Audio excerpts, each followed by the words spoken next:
I was almost paralyzed, but not too much so to make a feeble effort toward flight.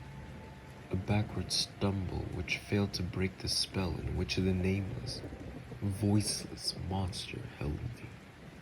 My eyes, bewitched by the glassy orbs which stared loathsomely into them, refused to close,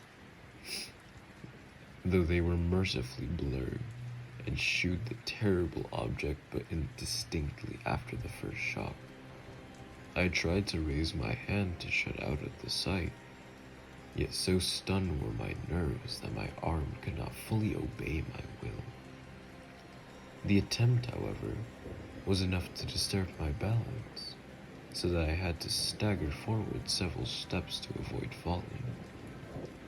As I did so, I became suddenly and agonizingly aware of the nearness of the carrion thing, whose hideous hollow breathing I half fancied I could hear. Nearly mad, I found myself yet able to throw out a hand to ward off the foetid apparition which pressed so close, when in one cataclysmic second of cosmic nightmarishness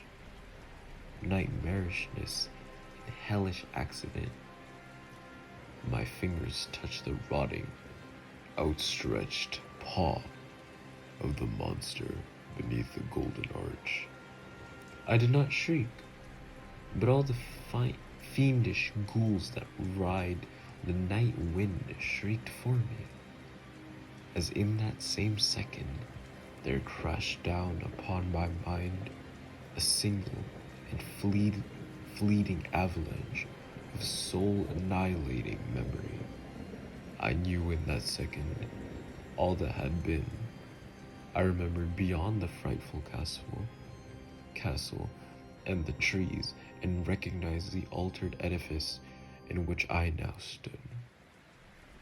I recognized, most terrible of all, the unholy abomination that stood leering before me as I withdrew my sullied fingers from its own.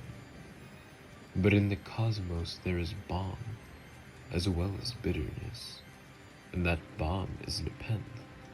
In the supreme horror of that second, I forgot what had horrored me, and the burst of black memory vanished in a chaos of echoing images. In a dream, I fled from that haunted and accursed pile, and ran swiftly and silently in the moonlight. When I returned to the churchyard, place of marble, and went down the steps, I found the stone trapdoor immovable. But I was not sorry, for I had hated the antique castle and the trees.